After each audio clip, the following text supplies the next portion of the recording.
Hi, I'm Dr. George Yancey. Let's share some paradigms.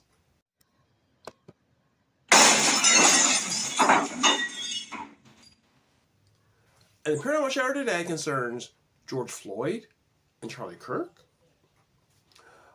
I wrote an article for Free Black Thought a little while ago where I argued that conservatives, white conservatives, are having a George Floyd moment. And what I referred to was what's currently happening with Charlie Kirk. Now, what I meant by this? What I meant by this is that there are similarities here. They're very important. Both the African American or communities of color rallied around George Floyd and used that tragedy to build their movement, to increase their popularity, to become a group that people look towards. And it worked for a short period of time.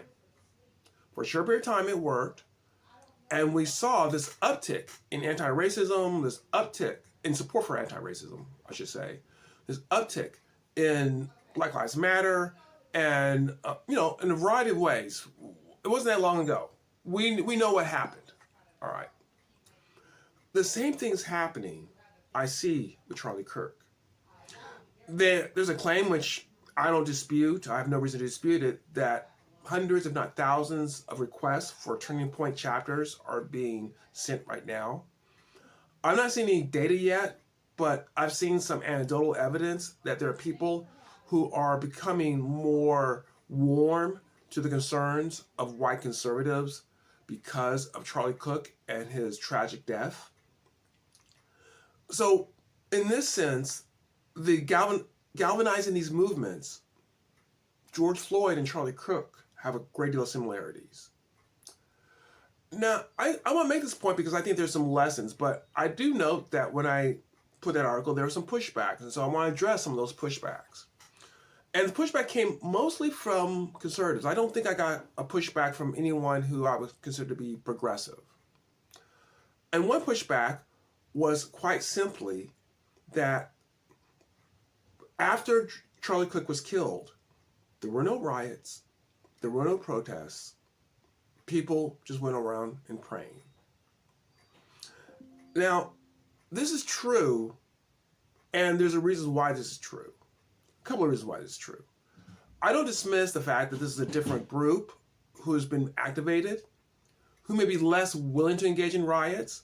Now, you can say they're less willing to engage in riots because that's not part of their value system, and that's fair. You can also say they're less willing to engage in riots because they already have a certain degree of power, so they don't need to engage in riots. So I don't want to take a position on that. I'm just saying that that's possible. But there's something else that I think a lot of people are missing or making this point. When you go back to George Floyd, there was doubt on whether or not his killer would be prosecuted. His killer was a police officer. The police officer may have gotten off. And I'm not saying it's the same situation because I think they're different in a lot of ways, and there's a reason why they're different. But the killer of Michael Brown was not prosecuted. And I think there's reasons why that's different, and I'm not saying that they're alike, once again. So that fear was there. And that fear led to a lot of the protests, a lot of what unfortunately became some violence. There's no doubt, given the administration, given the attitude, that once the killer of Kirk was found, that he would be prosecuted. In fact, there's a chance there could be over-prosecution, not of him per se. It's hard to over-prosecute someone who assassinates someone else. But over-prosecution of people who may have known the killer. There could be a witch hunt aspect. Now, I'm not saying there is, but it could be. My main point is that fear is not activating the proponents of Charlie Kirk. So that was one pushback I got, that we're not the same, we didn't protest. But that does not take away from the point that this is a galvanized moment, that there's organizing going on. And I'm not saying you shouldn't organize, but there is organizing going on based on the death of Kirk. And that's similar to what happened with Floyd. I'm sorry, but it is. I also got some pushback from people who are saying that, well, look at who George Floyd is as a person, look who Charlie Kirk is as a person. George Floyd had a criminal record, Kirk did not. Kirk was raised in a family, doing the right things, so forth and so on. I'm not interested in that argument. I understand it. What the argument misses is this. Both of them, no matter if you want to argue about the quality of character, whatever, because there's those on the other side of the aisle who say Kirk is not a high quality character because of racism, of xenophobia, of other problems. Once again, I'm not interested in that argument. I'm just saying this is what people are saying.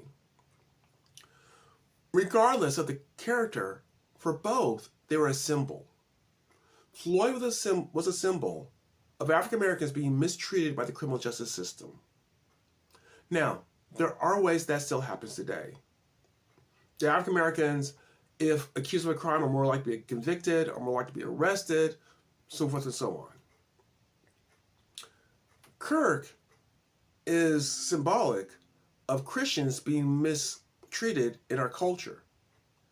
And I say that happens.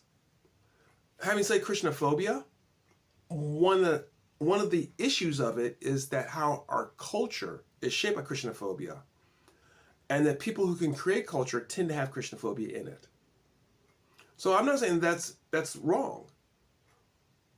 In that way, they're regardless of character, it's still similar. There's still the same sort of galvanizing moment that each of these individuals bring. The Floyd moment is the Kirk moment. Not identical.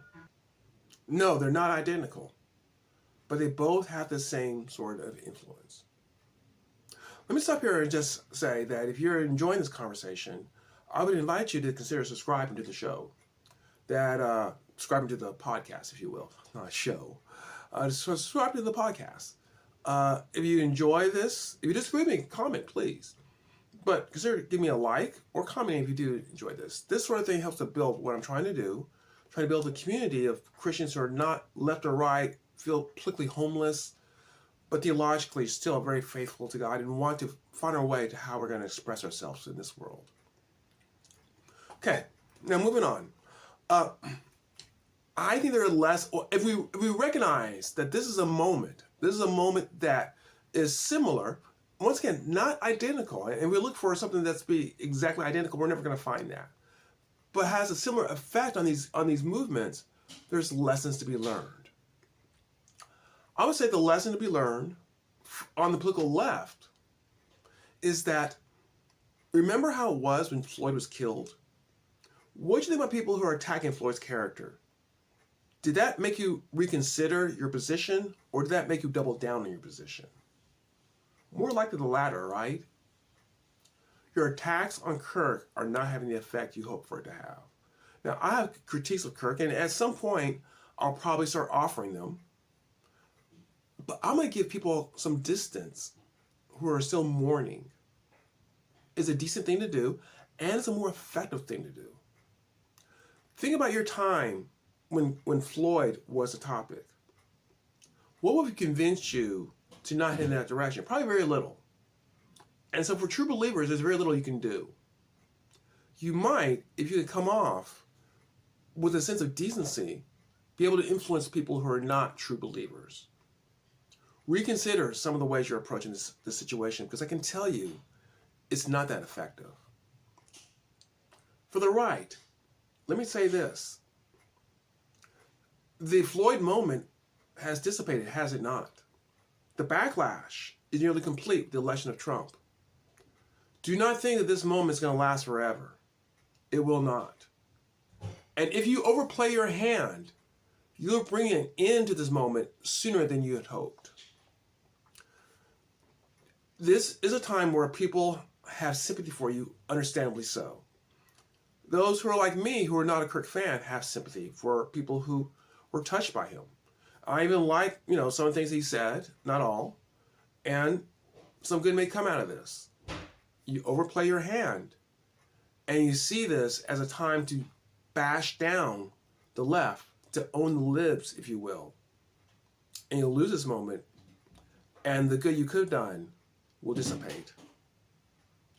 I think there's lessons on both sides for recognizing the George Floyd moment and Charlie Kirk moment have very much in common. Well, I hope you enjoyed this talk, and please come back. We can shatter some more paradigms.